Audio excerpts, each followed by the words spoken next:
자, 오늘 기독교 세계관은 이제 제목이 뭐냐면, 이제 한국 교회는 이제는 좀 정치적이어야 된다. 이런 제목이에요.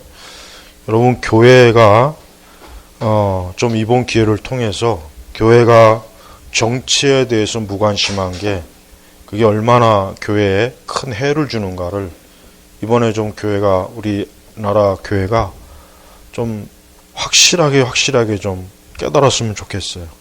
그래서 그런 생각을 가지고 이제 준비한 건데, 우리가 알다시피 교회는 역사적으로 봐도 그래요. 역사적으로 봐도 교회는 정치적 상황에 따라서 교회가 사실은 굉장히 영향을 많이 받습니다. 근데 교회가 이걸 잘 모르는 것 같아요. 우리 한국 교회를 보면은 그동안 사실 뭐 정치적으로 그냥 교회가 무난하게 왔어요. 그냥 크게 어떤 정치에 의해서 교회가 압박을 받거나 해를 입거나 사실 그러질 않았어요. 그러다 보니까 교회가 어느덧 지금 우리가 그동안 자유민주주의 체제에서 신앙의 자유를 누린 걸 당연하게, 아주 당연하게 그런 게 당연하게. 근데 그게 당연한 게 아니에요. 당연한 게 아니었던 거예요. 사실은 정말 이게 하나님의 은혜고, 교회로서는 이러한 정치적인 환경을 가지고 이제까지 왔다는 것에 대해서 정말 하나님 앞에 감사해야 돼요. 그런데 우리가 최근에 알다시피 이 문재인 정권이 이 중공 폐렴, 이 우한 폐렴을 빌미로 해서 공연이 갈수록 교회에 대해서, 교회에다가 화살을 돌리고 교회에다가 책임을 전가해요. 그리고 또 하나 굉장히 나쁜 건 뭐냐면 자꾸 여론을 교회에 대한 그 어떤 증오심이나 미움이나 시기심을 자꾸 심어 놓으니까, 그래서 이게 큰 문제가 되고 있습니다. 지금 결국은 교회가 어쨌든 많은 교회들이 자발적으로 예배를 안 드리는데, 문제는 뭐냐면 많은 사람들이, 일반 사람들이 교회가 왜 자꾸 이럴 때 모이느냐, 예배 드리느냐, 교회에 대한 공연한 미움과 적대적인 생각을 많은 사람들이 심고 있는 거예요. 이게 지금 큰 문제입니다. 그러니까 왜 교회가 이제는 정치적이어야 되냐면, 교회가 정치를 하라는 얘기가 아니라, 직접적으로 정치를 하라는 얘기가 아니라, 교회가 이제 기독교에 대한 어떤 적대적인 정책을 추구하는 정치인들에 대해서 이제 좀 교회가 좀 정신을 차리고, 앞으로 선거나 이런 어떤 정치적인 그런 무언가를 결정해야 될 때 교회가 제발 좀 정신을 차리고, 더 이상 교회를 해롭게 하는 그런 정책을 추구하는 정치인에게는 표를 주면 안 되는 거예요. 근데 안타깝지만 우리나라 교회는 이제까지 그러질 않았어요. 전혀 그러질 않았단 말이에요. 왜? 사실은 누가 정치인이 되던 적어도 교회를 직접적으로 해를 주거나 압박하지는 않았거든요, 사실은. 그런데 노무현 정권 때도 무슨 일이 있었냐면 사학 문제. 그래서 많은 기독교 사학 재단들을 그때 손을 댔어요. 그래가지고 그때 그 기독교 사학 재단에 있는 목회자들이 삭발 시위하고, 내 기억이 선선해. 그러니까 벌써 이미 그때 무슨 생각을 했어야 되냐면, 야, 이것들 봐라. 이거 좌파 성향의 대통령이나 정치가들이 이게 권력을 잡으니까 교회에 손을 대네? 교회에다 대고 자꾸 적대적인 정책을 펴네? 그때 정신을 차렸어야 되는데, 그때 우리 한국교회는 전혀 그런 그런 정치적인 그런 상황 인식을 못했어요.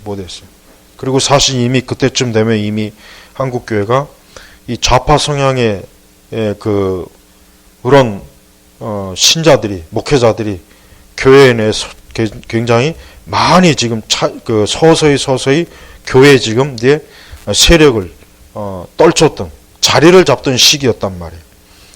이제 와서 보면은 봐요. 예?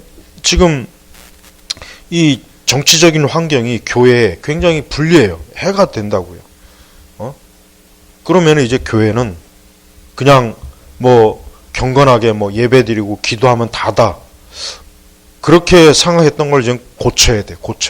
왜 그러냐면, 우리가 어떤 이 세상에서 우리가 하나님의 일 할 때 우리는 우리는 할 수 있는 한 우리가 교회가, 우리 기독교가 해야 될 일을 더 분명히 또 명확하게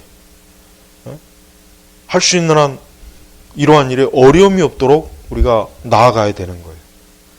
교회가 그러한 일에 있어서 교회가 분명히 뭔가 해야 될 일을 하지 않는 것은 그거는 지혜로운 게 아니라 그건 어리석은 거란 말이에요. 그러니까 교회가 우리가 교회 사역을 하는데 뭔가 어떤 법률적으로 제도적으로 교회가 하는 일을 뭔가 안 좋게 하는 그런 법률이나 그런 제도가 도입되지 못하도록 교회가 막아야 되는 거예요. 그죠? 그럼 애초부터 그런 생각을 가지고 있는 정치인들을 교회는 어때요? 그들에게 표를 주면 안 되는 거예요. 그러니까 민주주의 사회이기 때문에 어쨌든 우리가 좌파들도 그걸 이용하잖아요, 지금. 그러니까 표를 정당한 법을 가장해서 저들이 어때요? 권력을 잡고 그 권력을 잡은 뒤에는 자기들 마음대로 하려고 하는 그런 지금 성향을 이번에 똑똑히 봤었잖아요. 아니 교회에다 대고 왜 이 우한 폐렴을 교회에다 왜 핑계를 대고 왜 교회에다가 책임을 전가해요? 교회가 예배 드리는 것이 어제 오늘 일이 아니고 이건 기독교 2000년 역사 동안 교회는 항상 예배를 드려왔던 그런 곳인데 지금 우리나라 이 정치 집단들, 우리나라에서 권력을 가지고 있는 이 좌파 이 그룹들은 이번 기회에 한국교회를 좀 손을 대자. 이번 기회에 한국교회를 좀 손보자. 이것밖에는 안 되는 거예요. 그럼 교회는 거기에 대해서 어떻게 대응하겠습니까? 그냥 뭐 가만히 기도만 하면 다 됩니까? 아니에요. 명확하고 분명하게 이제는 한국교회도 좀 정치적이 돼야 되겠다. 교회를 해롭게 하고 적대적인 정책을 쓰는 정치인한테는 이제 한국교회는 표를 주면 안 된다는 것을 빨리빨리 공론화시켜서 그래서 정치하는 자들이 교회라고 하는 우리 기독교의 이런 기독교에 해를 주는 정책을 도입하면 절대 표를 안 준다는 걸 인식을 시켜야 되는 거예요. 그런 말이나 행동이나 그런 어떤 법이나 제도를 가지고 오는 정치인한테는 한 표도 주지 않는다는 것을 각인을 시켜놔야 더 이상 어때요? 더 이상 반기독교적인 그런 정책들이나 그런 것들을 시행을 못 하는데 근데 우리나라 교회는 그동안 전혀 그러질 않았어요. 왜 그러냐면 그동안 너무 오랜 동안 교회가 편안하게 있었어요.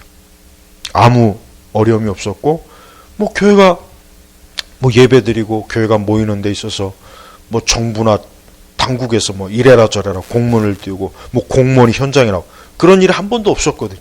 그러니까 그동안 누려왔던 이런 신앙의 자유를 당연하게 여기는 거예요. 당연하게.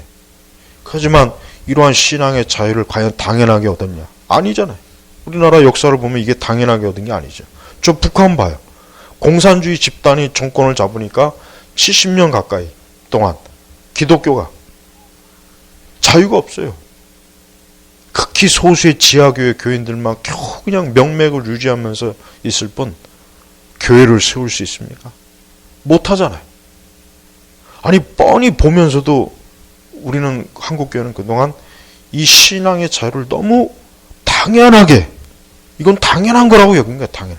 하지만 이게 당연한 게 아니라는 것을 이번 기회에 좀 명확하게 목회자들이나 성도들이 알아서 이 교회가 더 이상 정치꾼들이 더 이상 교회에다 대고 시비를 걸거나 교회에 대한 적대적인 정책을 취하는 것을 교회가 이제는 단호하게 반대해야 되는 거예요. 막아야 되는 거예요. 어떻게 되겠습니까? 그럼 선거 때 자기 지역의 입 후보자들의 그들이 내세우는 그 선거 그들이 출마하는 그런 내세우는 그런 공약을 잘 살펴봐서 요거 기독교 이거 방해되는 건데 요건 기독교에 뭔가 문제가 있는 건데 그걸 구체적으로 알아서 이제는 그러한 공약을 내세우는 후보자들은 완전히 어때요? 선거판에서 퇴출을 시킬 정도로 그렇게 돼야 되는 거예요. 예를 들면 동성애를 옹호하거나 페미니즘을 옹호하거나 이런 정당 정책을 가지고 있는 거기에 소속된 정치인이 뭐 국회의원 선거를 나오던 뭐 교육감 선거를 나오던 구청장에 나오던 교회는 찍어주면 안 되는 거예요. 근데 실컷 찍어놓고 이제 와서 왜 이러냐 하면은 그게 말이 됩니까? 그런 짓을 우리나라 교회가 그동안 벌이고 있었던 거예요. 아니, 노무현 정권 때 기독교 사학을 없애겠다고 막 난리칠 그걸 딱 그때 봤으면 야, 안 되겠구나 이거. 저런 성향을 가진 정치인들이 대통령이 되거나 국회의원이 되면 언젠가는 또 그럴 거 아니에요.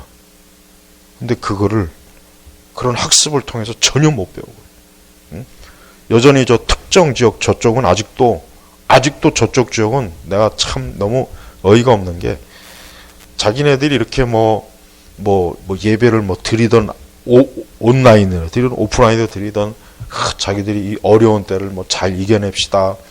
이러한 때 참 하나님의 그 은혜를 더 예배의 중요성을 압시다.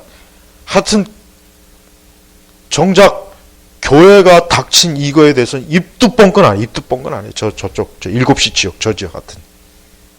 내가 그래서 저쪽 지역에 있는 목사들은 내가 상종을 하면 안 된다는 거예요. 거의 다 그래. 사실 뭐 저기만 그런 게 아니죠. 지금 교회가 이런 식으로 핍박을 받고 이거 핍박이에요. 분명히 핍박이라고 이걸 정상적으로 보면 안 돼요. 이건 정책이다. 아니에요. 이건 핍박이에요. 핍박. 이건 신앙의 핍박이란 말이에요. 그럼 여기에 대해서 단호하게 아니오라고 교회가 아니 아예 그냥 딱 대놓고 반기독교 정책을 도입하고 그런 공약을 내세우는 후보들은 교회가 표를 주면 안 된다. 왜 교단에서 왜 성명서 하나 못 낸다. 그러니까 한국교회는 이제 정치적이어야 돼요. 역사적으로 공산주의나 사회주의 좌파, 이런 주사파, 이런 정치가 지배했던 그 나라의 교회가 뿌리를 내린 적이 있어요? 없잖아요. 이건 명확한 거예요. 근데 지금 우리나라가 그렇게 되고 있는데도 불구하고 한국교회는 입을 꽉 닫고 있어요. 요즘 뭐 교단에서 뭐 어쩌고 저쩌고 뭐 성명서 내대요. 근데 내가 가만히 보면 아직도 문제의 본질은 손을 안 대. 우리 한국교회가 이런 식으로 예배도 못 드리고 자꾸 이런 식으로 사회에서 집단 증오의 표적이 되고 있는 게 지금 이 문재인 정권 때문에, 이 좌파들 때문이다. 주사파. 왜 이걸 성명서에 안 집어넣어요? 그걸 집어넣으면 이제 난리가 나니까. 근데 그런 걸 겁내가지고 어떻게 싸우게 되겠어요? 어떻게 싸우냔 말이에요. 교회가 좀 이제는 정치적이 돼야 돼요. 더 이상 기독교는 좌파, 좌익, 주사파, 사회주의, 공산주의 이런 생각을 가지고 있는 정치인들에게는 단 한 표도 주면 안 되겠구나라는 것을 이번에 확실하게 이런 일을 통해서 이제는 배워야 되는 거예요. 이런 일을 통해서 한국교회가. 근데 내가 보니까 아직도 이런 걸 전혀 모르는 것 같아요. 저는. 그냥 뭐 요 시기만 지나면 괜찮겠지. 그래, 요 시기만 지나면 괜찮을까요? 천만에. 요 시기가 지나도 여전히 이런 기운은, 이런 기독교의 반적대적인 정책은 더 강해지면 강해지지 덜해지질 않는 거예요. 아니 예를 들면 공공의 이익을 위해서 이번 주 예배 드리지 말아라. 그런 식으로 하면 어떻게 할 거야? 그걸 법제화시키면 어떻게 할 거냐고. 툭하면 교회 예배 못 드리게 하려고 온갖 말도 안 되는 그걸 내세워갖고 그럼 어떻게 할 거냐고. 그런 법을 쟤들이 안 만들 것 같아요? 만들어요. 만들고도 남는다고. 만들고도. 그러니까 한국교회는 이제 정치적으로 신앙의 자유와 우리의 이 기독교 사역을 회방하는 그러한 정치인에 대해서는 이제 지지를 처리한다. 지지하지 않겠다. 그걸 이제는 꼼꼼하게 살펴봐서 교회들이, 우리 교인들이, 기독교 신자들이 그런 사람들에게는 표를 주지 않는, 지지하지 않는, 이제 좀 이래야 돼요. 이래야 교회가 지금 이러한 시대에 뭔가 자유롭게 우리의 신앙의 자유를 지킬 수 있지. 그냥 가만히 뭐 아무것도 안 하면은 뭐 그게 그게 순교의 신앙인가요? 그건 순교의 신앙이 아니라 그건 바보예요, 바보. 멍청한 거예요. 그래서 우리 특별히 한국의 이제 복음주의 교회들, 우리나라 이 복음주의 교회들이 아주 문제가 많아요. 이들은 여전히 비정치적인 그 입장에서 이 세상, 지금 세상을 바라봐요. 그런데 정작 세상은 정치적인 입장으로 교회를 지금 어때요? 다루고 있단 말이에요. 그럼 교회도 똑같이 정치적인 관점으로 세상을 대해야 되는 거예요. 네. 이런 식으로 교회 예배를 회방하거나 예배 못 드리게 하고 뭐 행정명령이니 뭐 어쩌고 그럼 이제 앞으로 우리는 그런 걸 추구하는 어떤 정치인에게도 한국교회는 표를 안 주겠다. 단호하게 이렇게 성명서를 얘기해야죠. 그런 얘기를 안 해요. 아니 그런 얘기를 안 하면서 어떻게 우리가 이렇게 뭐 이런 일이 있으면 뭐 이걸 가지고 어떻게 할 거예요. 그래서 한국교회는 더 이상 마치 비정치적인 것이 경건하고 거룩하고 참된 신앙이냐 그런 망상과 착각에서 이제는 빨리 좀 벗어나야 돼요. 그걸 진짜 벗어났더라면 이 지경 이렇게 안 왔을 거예요. 이렇게 안 왔단 말이에요. 앞으로 뭐 구청장이든 교육감이든 국회의원이든 간에 대통령도 그렇고 누가 되었든 간에 그들의 공약 속에 반기독교적인 요소가 있으면 제발 좀 표를 주지 말라는 얘기. 표를 주지 말라는 얘기. 표를 안 주는 게 지금 그렇게 안 하면은 무슨 방법이 없어요. 방법이 없다고. 근데도 표를 줘요. 제일 어이없는 집단이 저쪽 동성애 페미 막 들고 일어나요. 그러면서 왜 그런 인간들에게 표는 왜 줘서 국회의원은 왜 뽑아요? 이게 정상이 아니잖아요. 이게 정상이 아니잖아요. 근데 그런 지역에서 또 이런 얘기를 하면은 또 그냥 또 막 입에 거품을 물고 보수 꼴통이 어쩌고 저쩌고 그래 또. 나는 진짜 참 정말 이해가 안 가. 정말 아무리 내가 이해하려고 해도 도대체 저 머릿속에 저 뇌가 어떻게 자리 잡고 있을까? 뇌가 거꾸로 앉아 있나? 뇌가 한 3조각으로 돼 있나? 그 뇌를 이렇게 파헤치고 싶어. 어쨌든 하도 내가 이해가 안 가서. 그러고선 또 동성애를 왜 자꾸 하냐? 그럼 표를 주지 마야지 애초부터. 표를 주고서 항의를 해요. 그리고 그걸 얘기하면 왜 보수 꼴통 같은 얘기를 또 얘기하냐 그래. 그럼 도대체 뭐하라는 얘기야? 뭐하라는 얘기. 나는 페북에서 그 전라도 지역의 목사들 그 페북 글 보면은 정말 아주 그냥 막 욕이 막 용서슴 쳐요. 막 아주 그냥 욕이. 야, 이런 상황에서 우리 아름다운 예배를 드립시다. 아름다운 가정 예배를 드림으로 우리의 세상의 빛과 소금이 됩시다. 공무원들을 우리가 잘 대합시다. 참나. 아니, 그래요. 그거 좋다 그래. 그러면은 애초부터 문재인이가 대한민국 대문을 활짝 열어놔가지고 그래서 이렇게 확산이 된 거 왜 얘기를 안 해? 그건 왜 얘기 안 하냐고 교인들한테. 그건 왜 페북에 그걸 얘기하면 뭐라 하는 줄 알아요? 그거 이렇게 댓글에다 달면은 이런 보수적 관점을 가지고 있는 이게 문제라고. 이렇게 정치적으로 바라보면 안 돼. 순수하게 바라보라. 마음이 좀 맑아야 된대. 마음. 그러니까 나는 마음이 맑은 사람이 아닌 거예요. 한마디로. 마음이 시커먼 거 한마디로. 하여튼 여러분 이게 우리가 이 사는 세상은 지금 아주 우리나라는 엉망진창이 됐어요. 교회만이라도 정신을 차려야 되는데 교회도 똑같이 되는 거예요. 한국교회는 진짜 정치적이 돼야 돼요. 가만히 앉아서 있는 게 그게 순교가 아니에요. 우리가 정당하게 우리의 권리를 행사하는 거는 그게 지혜예요. 지혜. 우리가 교회에 대한 적대적인 정책과 공약을 내세운 후보에게 표 안 주겠다. 표 주지 말자. 이건 당연한 거예요. 이게 뱀의 지혜란 말이에요. 근데 그것조차도 안 하고서 나중에 일이 터지면 왜 이러냐고 그렇게 대두면 그게 더 문제가 있는 거지. 그러니까 한국 교회는 이제 정치적이 돼야 돼요. 미국 교회는 그래요. 미국의 복음주의 교회들은 자기들 지역에서 어떤 공무원이 선출할 때 기독교 정책이 어떠한가 아니라 꼭 봐요. 미국에 있는 많은 그리스도인들, 목사들은. 그래서 반기독교 정책이 있으면 항의하고 따져요. 당신 왜 이런 공약을 내걸었느냐. 이거 철회해라. 안 그러면 당신 표 안 주겠다.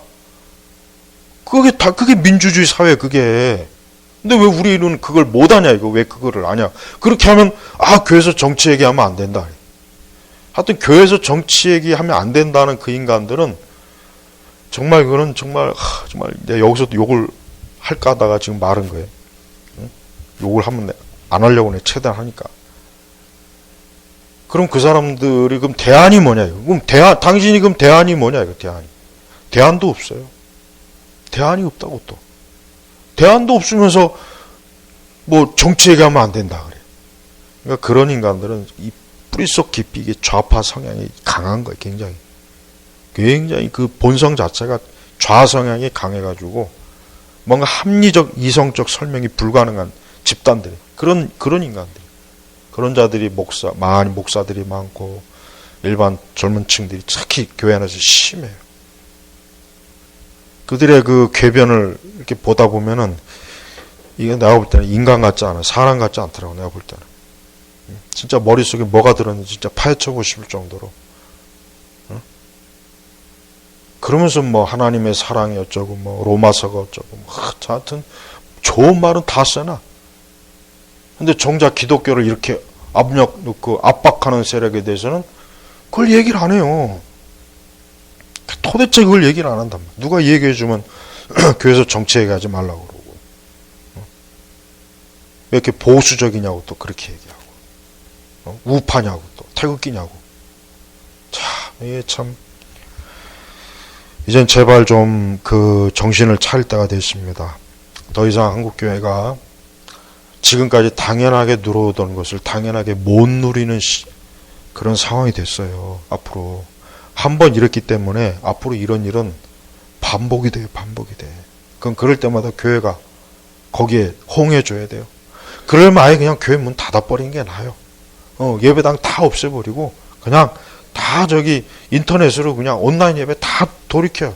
굳이 뭐 예배당 뭐 이거 유지하려고 돈 들일 필요도 없고 교회 올 필요도 없고 뭐 주차장 만들 필요도 없고 얼마나 편해. 이게 이번 기회에 싹 그렇게 해버리자. 아예 그게 좋으면은. 교회가 이렇게 정치에 대해서 무관심하고 그동안 우리가 누려왔던 정치적인 혜택을 이제 못 누리는 시대가 되었다는 걸 빨리 알아차려야 돼요.